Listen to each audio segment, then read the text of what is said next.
스포츠.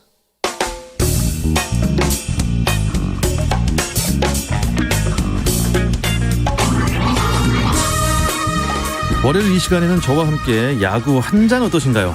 편안하고 유쾌한 야구 이야기. 정세영, 이혜진의 야구 한 잔 시작합니다.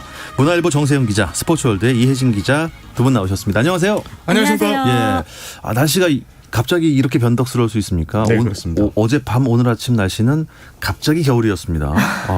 다들 뭐 일교차에 환절기에 이 건강 많이 주의하고 계시죠? 네, 저는 오늘 두꺼운 후드티를 입고 왔습니다. 그렇군요. 어떻게 이혜진 기자가 그러면 또 공교롭게 되셨어요? 뭐 연락처도 모르는데 옷을 맞춰 입고 왔습니다. 예. 가죽 점퍼를 둘이 입고 왔습니다. 일단 오늘 귀국한 김광현 선수 이야기부터 꺼내볼까요? 네, 김광현 선수가 오늘 오후 인천국제공항에 도착했고요. 김광현 선수 올해 정규리그에서 7승 7패 1세이브 평균 자책점 3.46을 올렸습니다. 시즌 초반에 선발로 뛰었다가 시즌 막판에는 이제 불펜진으로 이동을 했는데 포스트 시즌 와일드카드 결정전 로스터에는 들었지만 경기에는 출전하지 못했고요. 팀도 조기 탈락하면서 귀국길에 올랐습니다. 네. 그러니까 이제 와일드카드 결정전까지는 어떻게 올라갔는데 네. 다저스한테 패하면서 팀도 시즌이 끝났고 그러니 이제 귀국을 한 거죠. 글쎄요. 뭐 사실 관심 많습니다. 궁금하고요. 그렇죠. 그 무서운 무시무시한 메이저리그에 남아있을 것이냐 아니면 친정팀 쓱으로 복귀할 것이냐 이게 참 궁금한데 일단 국내로 만약에 복귀하면 무조건 SSG로 가야 합니까? 네, 그렇습니다. 김광현 선수는 지난 시즌을 앞두고 세인트루이스와 2년 최대 1,100만 달러의 계약을 했는데요. 당시 FA 신분이 아니었습니다. 계약 기간이 1년 남아있는 상황에서 구단의 허락 아래에 포스팅 시스템을 거쳤습니다. 따라서 빅리그에선 포스트 시즌이 끝나면 FA 시장에 풀리지만 국내로 돌아올 경우엔 무조건 SSG 유니폼을 입게 됩니다. 물론 뭐 가장 중요한 것은 역시 본인의 의사일 텐데요. 휴식을 취하면서 앞으로의 거취를 차근차근 고민할 것으로 전망됩니다. 일단 김광현 선수 같은 경우는 2017년에 계약을 했습니다. 2020년까지 4년 FA 계약을 했는데 2020 시즌을 뛰지 못하고 포스팅을 받고 갔기 때문에 SSG에서 1년 보류권을 갖고 있는 그런 상황입니다. 그럼 그 이후에는 FA 자격이 내년에는 만약에 국내에서 뛴다고 하면 그 이후에는 또 다시 FA를 얻는 거죠. 야, 이거 참 복잡하기도 하고 잘하면 좋은 거고 못하면 안 좋은 게 또 FA인 것 같기도 하고 말이죠. 김광현 선수는 그렇고 양현종 선수도 복귀를 이제 해야 되지 않겠습니까? 네, 양현종 선수의 경우는 미국에서도 또 한국에서도 FA 신분입니다. 모든 구단과 자유롭게 협상을 할 수 있습니다. 사실 국내 복귀 쪽으로 좀 무게가 좀 기울어져 있는 것은 사실입니다. 메이저리그 진출 첫 해인 올해 좀 강렬한 인상을 남기지 못했기 때문인데요. 빅리그 12경기에서 승리 없이 3패, 평균 자책점 5.60을 기록했습니다. 지난 5일 귀국을 했는데요. 아직 KBO 리그 정규리그가 진행 중인 만큼 향후 거취에 대해서는 말을 아끼는 모습이었습니다. 일단 국내 무대로 돌아올 경우에는 1순위 역시 친정팀인 기아가 될 것으로 보이는데요. 프랜차이즈 색깔이 강한 것도 있지만 높은 몸값 때문에 타 구단 입장에서는 좀 부담이 클 수밖에 없습니다. 어떻습니까? 일단 두 번째 FA 자격을 얻어 B등급으로 분류가 됐는데요. B등급 선수를 영입하기 위해선 보호선수 25인 외 1명 그리고 연봉 100% 아니면 연봉 200%를 내줘야 됩니다. 2020 시즌 양현종 선수의 연봉이 23억 원이었거든요. 타구단이 영입하려면 FA 몸값과는 별개로 최대 46억 원을 보상해줘야 되는 상황입니다. 이게 쉽게 말해서 양현종 선수를 영입하기 위해서는 기아 구단에 46원을 주고요. 그리고 또 양현종 선수와 또 FA 계약을 따로 맺어야 됩니다. 아, 그래요? 그러면 총액이 한 100억이 넘어가겠죠. 지금 코로나19로 각 구단 사정이 좀 좋지 않은 상황에서 양현종 선수가 타구단으로 이적하는 게 좀 쉽지 않겠다라는 의견이 많습니다. 글쎄요. 이 물 흘러가듯 좋은 게 좋은 거다 싶으면 양현종 선수가 친정팀으로 복귀하는 게 가장 뭐 좋은 그림일 것 같기도 하고 일단 기아에서도 양현종 선수를 강하게 원하고 있는 상황 아닙니까? 맞습니다. 기아도 양현종 선수가 귀국한 뒤 양현종 선수 내년 시즌은 꼭 함께 해달라 이렇게 얘기를 했고 윌리엄스 감독도 양현종 선수하고 내년에 꼭 함께 하고 싶다 이런 얘기를 했는데 왜 이런 얘기를 했냐면 올해 양현종 선수 공백이 너무나 여실히 드러났습니다. 올해 기아의 팀 방어율이요. 5.11로 리그 8위였습니다. 그리고 선발 투수들이 소화한 이닝 수가 꼴찌에서 2등, 9위였습니다. 예. 그러니까 결국 선발 투수들이 붕괴됐고 이게 불펜 과부하가 걸렸고 또 이제 팀 타선도 터지지 않으면서 팀 성적까지 추락하는 양현종 선수가 무조건 있어야 되는 기아 타이거즈입니다. 기아에겐 현종 대왕이 필요합니다. 예. 그건 그렇고 10월 달에 비가 왜 이렇게 많이 옵니까? 이 농촌에서도요. 가을비는 아무런 도움이 되지 않는다는 그런 얘기가 나올 정도로 저도 이제 주말에 저 가족 농장이 있는데 일 하나도 못했습니다. 비 와갖고요. 예. 이거 이제 KBO 리그에는 더 달갑지 않은 게 가을비죠? 그렇습니다. 사실 예년 같으면 10월이면 포스트 시즌을 치르고 있을 때거든요. 근데 올해는 올림픽 브레이크 또 코로나19 여파 등으로 일정이 많이 미뤄졌습니다. 근데 여기에 비까지 더해지면서 시즌 막판 일정이 정말로 험난해지고 있습니다. 일단 KBO는 10월까지는 어떻게 해서든 정규리그를 마친다는 생각입니다. 후반기 잔여 일정 경기를 짜면서 일주일에 최대 8경기까지 가능하도록 늘리기도 했거든요. 롯데의 경우에는 5주 연속 더블헤더 일정을 소화하고 또 지난 7일 치른 두산과의 서스펜디드 경기까지 포함하면 사실상 6주 연속 더블헤더를 치른 것과 비슷한 그런 상황입니다.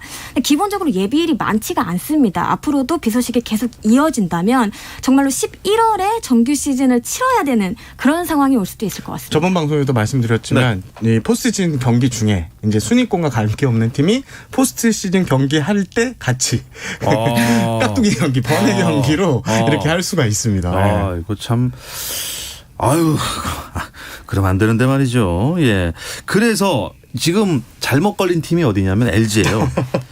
LG가 이 스케줄 표 좀 읽어주시죠. 이거 무서워서 전 못 읽겠습니다. 지금 지옥의 8연전이라는 이런 8연전이요. 예. 월화수목금토 일월. 네, 그렇습니다. 이게 어제 잠실 KT전이 취소되면서 오늘 경기는 이제 끝난 상황인데 오늘부터 일요일까지 7일 연속 또 공교롭게도 17일 낸 NC하고 더블헤더 경기까지 있어요. 그래서 8연전을 치르는 강행군을 소화하고 있습니다. 그런데 지금 LG 입장이 이게 8연전 대진이 상당히 재미있습니다. SSG, NC, 롯데를 만나는 일정인데 이들 세 팀 모두 5강 경쟁을 하고 있는 팀입니다. 아이고. 지금 SSG와 NC는 공동 5위고 롯데는 8위에 있지만 5위와 2.5경기 차로 지금 전력을 다해서 쏟고 있는 팀들이 지금 LG랑 만나는데 그래서 LG의 부담이 좀 더하고요. 바꿔 말하면 LG가 이 5강권 팀들의 운명을 쥐고 있다고 해도 과언은 아닙니다. 그렇다고 져줄 수도 없고요. 다 지면은 3등, 4등까지 갈 수 있으니까 그러면 맞습니다. 안 되고. 이야, 이거 큰일 났습니다. 어쨌든 LG가 오늘 KT랑 경기가 있었어요. 네. 비 때문에 취소된 경기가 있었는데 KT가 이겨버렸습니다. 네, KT는 그렇습니다. 이제 선두를 굳히고 있고 LG는 지금 또 갈 길이 바빠지고 있는데 이거 어떻게 합니까? 네, 9월까지만 하더라도 정말 KT가 말씀하신 것처럼 선두다리를 좀 견고하게 다져가는 모습이었는데요. 10월 들어 페이스가 조금 떨어졌습니다. 이날 경기 전까지 8경기에서 2승 2무 4패를 기록하는데 그쳤습니다. 그 사이 LG가 속도를 높이면서 2.5경기 차까지 줄어들었었는데요. 그래서 오늘 경기가 더 중요했습니다. 하지만 KT가 LG를 상대로 4대2 승리를 거두면서 조금 더 달아나는데 성공을 했습니다. 둘 사이 거리는 3.5경기 차로 벌어졌고요. 이제 LG 입장에서는 3위 삼성과의 승차까지 지워져서 일단은 현실적으로 2위 자리를 확고히 하는 것부터 집중을 하지 않을까 싶습니다. KT는 지금 1위를 이제 굳혀가고 있다 이 정도 표현할 수 있는 게 저번에도 말씀드렸지만 이 한 달에 최대 줄일 수 있는 경기가 평균 3경기라고 해요. 3.5경기로 벌어졌으니까 KT가 조금은 많이 앞서 있다. 우승 경쟁에서 이렇게 보시면 될 것 같습니다. 그렇군요.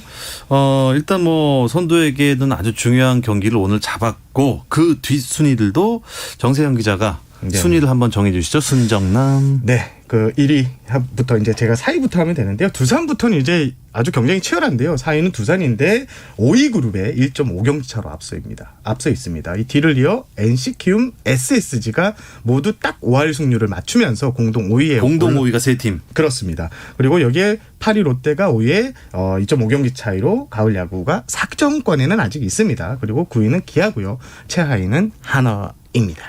이게 근데 이렇게 보면요. 4, 5, 5, 5, 8 이렇게 5팀이 어떻게 될지 몰라요. 그럼요. 지금 진짜 몰라요. 진짜 어떻게 네. 될지 몰라요. 마지막 가을 야구의 마지막 티켓은 과연 어떤 팀 그리고 어떤 팀이 아쉽게도 놓칠지. 야, 요건 참 운명의 장난인데 울면서 볼 수밖에 없겠네요. 지금 현재 SSG가 가장 많은 이제 131경기 소화했고요. NC가 가장 적은 125경기거든요. 그리고 그런데 또 SSG가 무가 또 가장 많거든요. 요런 이제 재미 포인트가 좀 있고요. 두산이 128경기, 키움이 128경기 또 남겨놓았습니다. 일단 잔여 경기를 치르는 상황에서 두산이 좀 SSG가 좀 유리하다는 얘기가 나오고 있는데요. 좀 띄엄띄엄 경기가 있기 때문에 스케줄을 네. 투수를 잘하는 투수를 맞추기 위해서 나머지 팀들은 끝까지 가봐야 될 것 같다. SSG도 물론 포함은 됩니다. 네. 그렇다면 여기서 어려운 질문 드리도록 하겠습니다. 이것은 뭐 노코멘트라 하셔도 됩니다. 우리 정의 남매의 선택은 과연 뭘까요? 공동 5위 세 팀만 딱 드리겠습니다. 보기가 참 적어요. NC, 키움, SSG 중에서 어떤 팀이 가을 야구를 할까요? 먼저 하세요. 뚝뚝뚝뚝뚝. 사실 뭐 저는 전력 면에서는 이제 그렇게 크게 차이가 없어 보이는 게 사실인데요. 어떤 팀이 좀 승부처에서 집중력을 발휘하느냐 이 싸움이 될 것 같습니다. 그런데 세 팀 중에 일단 한 팀을 고르자면 저는 약간 키움을 언급하고 싶은데요. 조상우 선수 등 지금 핵심 자원들이 좀 돌아오고 있는 상태거든요. 네. 그리고 또 이제 NC와 키움이 12일부터 고척에서 3연전을 치르는데요. 요게 굉장히 중요한 5강 판도에 영향을 미치지 않을까 싶습니다.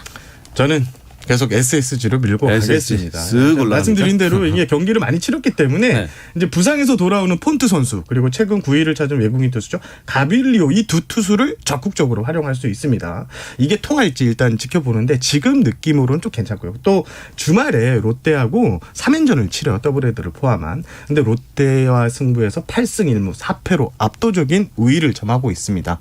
이런 점에서 이번 주 SSG가 좀 힘을 더 내지 않을까 하는 예상을 해봅니다. 좀 승률을 확 올릴 수도 있다 이런 말씀을 하셨는데요. 공은 둥글고 결과는 아무도 모르니까요. 자, 선수들 활약 이야기로 이어가 볼 텐데요. 잠시 쉬었다 오겠습니다.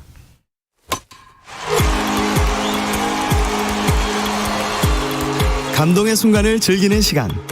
KBS 1라디오 스포츠 박태원 아나운서와 함께합니다. 더가웃 안팎의 이야기들을 안주 삼아 듣고 있는 야구 한잔 함께하고 있습니다. 스포츠월드의 이혜진 기자, 문화일보 정세영 기자와 함께 오늘 생방송으로 이 야심한 밤에 만나고 있습니다. 자, 야구 한잔 아까 했으니까 두 잔째 넘어가겠습니다. NC 양의지 선수가 어마어마한 기록을 썼어요. 최초의 기록을 또 최초입니까 이게? 양의지 선수가 리그 최초로 포수 포지션으로 100타점을 3점, 그러니까 100타점을 가장 먼저 돌파한 선수가 됐습니다. 양의지 선수 지난 10일 두산전이었는데요. 3대1로 앞선 3회 말 투런포를 쏘아올리면서 100타점을 채웠고요. 양의지 입장에서도 100타점 선전 시즌 처음이고 리그에서도 최초입니다. 그리고 양의지 선수는 100타점을 한번 해봤습니다. 지난해 124개의 타점을 쌓으면서 2년 연속으로 100타점을 채웠습니다. 이게 선점했다는 건 먼저 했다는 건가요? 그렇죠. 네. 먼저 밟았다. 가장 먼저. 다른 타자들보다 타점을 더 먼저. 네. 그러면 아주 그 유익한 공격을 했다는 거 아닙니까? 그렇죠. 100타점을 가장 빨리 쓸어 담았다는 거예요. 야, 근데 어쨌든 뭐 포수 포지션에서는 처음이다. 네. 다른 포지션에서는 많이 나왔었나 봐요. 그렇습니다. 역대 첫 100타점 고지를 밟은 1991년 빅글의 장종훈 선수였는데요. 오. 이후로는 보통 외야수나 1루수 혹은 3루수 등 코너 내야수들이 주로 이 부문 기록을 가져갔습니다. 홍성은 선수가 2010년 100타점을 선점하긴 했는데 당시에는 전문 지명타자였고요. 등록 포지션도 내야수였습니다. 아무래도 중심 타선에 있는 선수들이 타점을 많이 올리는 경우가 많잖아요. 네. 과거엔 포수들이 좀 포지션 특성상 체력 분배를 위해서라도 좀 상대적으로 뒤쪽에 많이 배치되곤 했거든요. 하지만 뭐 양의지, 강민호 선수 등 공격력까지 갖춘 포수들이 등장하면서 이러한 그림도 이제 많이 바뀌어가고 있습니다. 양의지 선수가 참 포수 마스크를 쓰고 기록을 많이 세운 것 같아요. 1년에 이게 앉았다 일어났다 한 경기에서 200번 이상을 200번. 와, 스쿼트. 예. 어마어마한 겁니다. 완전 200번. 양의지 선수가 지금 지난해 타율 3할 2푼 8리 33개의 홈런 124개의 타점으로 포수 최초로요. 3할 30홈런 100타점을 남겼고요. 올해도 일단 100타점은 달성한 상황이고 3할 타율도 뭐 현재 타율이 3할 2푼 9리니까 무난하고 홈런이 지금 27개인데 30홈런에 3개만을 남겨두고 있습니다. 그래요? 역대 2년 연속 3할 30홈런 100타점 선수는 11명이나 나왔지만 포수 포지션은 한 명도 포수는 없었거든요. 예. 양의지 선수가 지금 최초의 기록에 또 도전을 하게 됩니다. 양의지 선수 제가 뭐 어려운 부탁도 하나 해볼까요? 내년에 어떻게 도루 20개 2020 클럽. 양의지 선수가 많이 신의 영역 아닐까요? 뭐라고요? 저 치매 걸린 것 같다고요? 아니요, 신의 영역, 예. 신의 영역. 예. 그러니까 죄송합니다. 자, 어떤 선수들의 활약이 눈에 띄었는지. 저는 롯데 예? 선수들 얘기를 좀 하고 싶어요. 일단 투수 최준용 선수의 경우 8월 11일 창원 NC전에서부터 무려 22경기 비자책 행진을 이어가고 있습니다. 7일 서스펜디드 경기에서 실점을 하긴 했는데 이는 원래 날짜였던 6월 27일 경기로 기록이 됩니다. 최준용 선수가 필승조 한 축을 확실하게 맡아주면서 예. 롯데가 지키는 경기 많아졌습니다.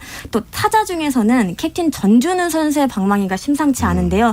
현재 안타 1위, 타율 3위를 달리고 있습니다. 지난주에도 3할 8푼을 넘는 고타율을 자랑했는데요. 이대호 선수가 전준우 선수를 향해서 요즘 타격하는 것을 보면 정말 기가 막힌다. 이렇게 또 엄지를 치켜 세우기도 했습니다. 이야, 그러니까 이 거인이 이렇게 갑자기 늦게 깼어요. 그렇죠. 이 봄부터 깼어야 되는데 말이죠. 저는 기아의 장현식 선수. 불펜 투수인데요. 네. 지난 주말 하나의 3연전에서 홀드 3개를 다 따냈습니다. 그래서 홀드 개수가 28개가 됐는데 이게 리그 1위입니다. 지금 기아 역사상 한 번도 홀드왕이 탄생하지 않아서 지금 장현숙 선수가 최초의 기아 타이거스 유니폼을 입고 홀드왕을 차지하는 선수가 도전을 하고 있고요. 네. 올해 장현숙 선수 같은 경우에는 지금 공헌도가 어마어마합니다. 지난주까지 지금 63경기에 등판했는데요. 71.1이닝을 소화했는데 등판수, 이닝수 모두 리그 불펜 투수들 중에 1위. 그리고 투구수가요. 1234개. 이것도 리그에서 가장 많은 수치입니다. 가장 많이 던지고 있는 투수가 가장 좋은 성적을 내고 있다. 그렇군요. 이렇게 보시면 되겠습니다. 장현식 선수는 신인은 아니죠. 그렇습니다. 예. 그렇다면 신인 최준용 선수 얘기를 좀 다시 해보겠는데, 네.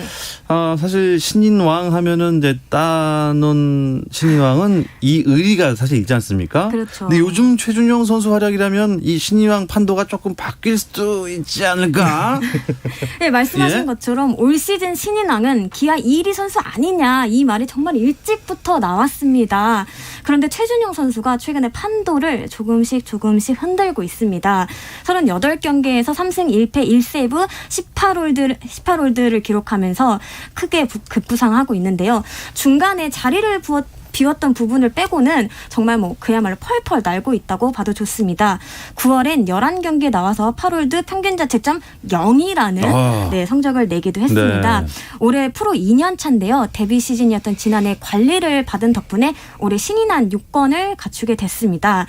기본적으로 지난해보다 직구 평균 구속, 회전수 모두 올랐고요. 슬라이더, 체인지업 등 변화구들도 더욱 무르익고 있는 모습입니다. 저는 그래도 이의리 선수가 받을 것 같습니다. 예. 최준용 선수가 지난해 30이닝을 넘겼으면 신인왕 자격 요건이 갖췄는데 네. 전략적으로 29.2이닝만 던지고 빠졌어요. 그러니까 올해 중고 신인입니다. 중고 신인. 네, 이의리 선수는 순수 신인입니다. 순수 신인. 네, 그래서 아무래도 이 부분에 대해서 표차가 좀 많이 갈릴 가능성이 상당히 높고요. 또 이의리 선수가 우리 리그뿐만 아니라 국제대회에서 보여준 모습들 그리고 또 지금 현재 기아 마운드가 좀 무너져 있는 상황에서 선발 투수로 거의 100이닝 가까이 채워졌다는 모습에서 저는 그래도 이의리 선수가 좀 더 유리하지 않나 이런. 제가 이제 스포츠 기자분들을 만나면 항상 이런 거 물어봅니다. 왜냐하면 두 분이 이제 연말 시상식에 투표권이 있으시죠. 네. 그렇죠. 이혜진 기자 약간 마음이 흔들리는 것 같은데. 조금 흔들릴 수도 있으나 일단은 이제 최준용 선수가 시즌을 어떻게 마무리하느냐에 따라서 좀 달라질 것 같고요. 참고로 롯데와 기아 모두 신인왕을 굉장히 기다리고 있거든요. 롯데는 1992년 염종석 감독 후에 처음이고요. 기아는 1985년 85년이요? 이순철 해설위원이 마지막 신인왕입니다. 35년, 한 5년 이상 됐던. 대단하다. 예. 수건이긴 하네요. 예. 신인왕 얘기가 나왔으니까 시즌 MVP 얘기도 잠깐 나눠볼까요? 뭐 그럴 수 있잖아요, 지금. 그렇죠. 예. 예. 저는 뭐 두 분 투표권도 있으시니까. 네. 예. 저는 이게 신인왕 MVP 투표 같은 경우에는 리그 1위 팀 선수에게 좀 많이 가요. 투표가. 자연스럽게. 그렇겠죠. 그래서 강백호 선수가 무난하게 타율왕을 좀 차지한다. 타이틀을 하나 갖고 있다. 네. 이렇게 되면 강백호 선수가 좀 압도적인 지지를 받을 것이고 그렇지 않다면 이종우 선수 등과 좀 이렇게 박빙의 격차가 좀 나지 않을까 이런 예상을 해보겠습니다. 저는 이제 선배가 네. 국내 선수 얘기를 했으니까요. 저는 외인 쪽도 언급을 해드리고 싶은데 두산 미란다 선수가 굉장히 좀 강렬한 그런 인상을 남기고 있지 않나 싶습니다. 25경기에서 156.1이닝을 소화하면서 13승 5패, 평균 자책점 2.30을 기록 중인데요. 평균 자책점 1위, 탈삼진 1위, 이닝 4위, 다승 4위 등으로 각종 투수 지표 상위권에 이름을 올리고 있습니다. 오. 강백호냐 이종우냐 아니면 미란다냐. 예, 재밌겠습니다. 올해 말 시상식도 많은 좀 성원 부탁드리겠고요. 개인 타이틀 경쟁 얘기를 좀 계속 나눠보죠. 홈런왕 경쟁 누가 될 것 같습니까? 여기도 좀 재밌습니다. 예. 나성범 선수, NC의 나성범 선수가 31개. 31개. SSG의 최종 선수가 30개. 30개. D를 위해서 알테오 선수가 28개. 또 D를 위해서는 양의지 선수가 27개로 예. 지금 추격하고 있는데 공교롭게도 SSG, NC 이 5강권 경쟁팀들이 홈런왕 경쟁도 벌이고 있습니다. 그래서 지금 박빙인데 저는 변수는 최종 선수의 건강 상태인 것 같아요. 최종 예. 선수가 사구를 많이 맞잖아요. 지금 네. 몸에 아픈 곳이 이곳저곳 좀 있는데 정상적으로 시즌을 치르면 진짜 한두 개 차에 박빙의 승부가 나서 나성범 선수, 최정 선수 이렇게 2파전으로 될 것 같습니다. 그렇군요. 최정 선수는 근데 통산 400홈런이 얼마 안 남았죠. 네, 최정 선수는 지난 3일 인천 KT전에서 시즌 30번째 홈런을 터뜨렸는데요. 통산 398번째 홈런이었습니다. 2개만 더하면 은퇴한 이승엽 선수에 이어 역대 2번째로 400홈런 고지를 밟게 됩니다. 프로 입단 당시부터 소년 장사라는 별명을 가지고 있던 최정 선수는 프로 2년 차부터 올해까지 무려 16년 연속 두 자릿수 홈런을 때려냈거든요. 이게 KBO 리그 최초의 기록입니다. 올해 최정 선수가 한국 나이로 35살이거든요. 향후 몇 년간 계속해서 지금의 페이스를 유지해 준다면 네. KBO 리그 최다인 이승엽 선수를 넘어서 새로운 역사를 작성할 수도 있지 않을까 이렇게 기대해 500홈런 봅니다. 한번 나왔으면 좋겠어요. 500홈런이요? 메이저리그처럼. 그러니까 건강 관리가 제일 중요할 것 같습니다. 막바지 팀 순위 또 개인 타이틀 경쟁 참 흥미로운 얘기였는데요. 내일부터 이어질 3연전들이 꽤 있더라고요. 네, 그렇습니다. 예, 좀 소개를 해 주시죠. 일단 키움과 NC의 고척 3연전. 예, 지금 5강 경쟁. 예. 누가 이길지 모르는 이 물러설 수 없는 대결에 가장 관심을 갖고 있고요. 또 내일 SSG와 LG의 이제 1연전. 그러니까 한 경기 승부도 좀 괜찮을 것 같, 재미있을 포인트가 되는데요. 또 잠실에서는요. 또 두산과 KT의 3연전인데 지금 KT가 두산을 만나면 항상 강합니다. 네, 작년부터 이상하게. 이제 강하고 있는데 예. KT가 우승을 좀 더 빨리 확정짓기 위해서 승수를 좁힐지 내려갈지 이게 관심 포인트가 될 것 같습니다. 자, KT가 힘을 내면 두산은 또 4위가 흔들릴 수가 있는 상황이잖아요. 그렇죠. 두산도 물러날 데가 없기 때문에 정말 박빙의 3연전 잠실에서 벌어질 예정이니까 야구 팬들의 많은 성원과 응원 부탁드리겠습니다. 팬이 어디든 가네요. 네, 이 이야기를 끝으로 이번 주 야구 한 잔은 여기서 마치겠습니다. 더 마셨다간 취할 수도 있을 것 같습니다.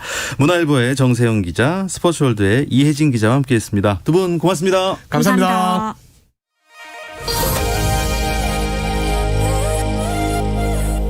네, 내일 화요일 저녁 8시 30분에도 저 반드시 찾아옵니다. 박태원의 스포츠.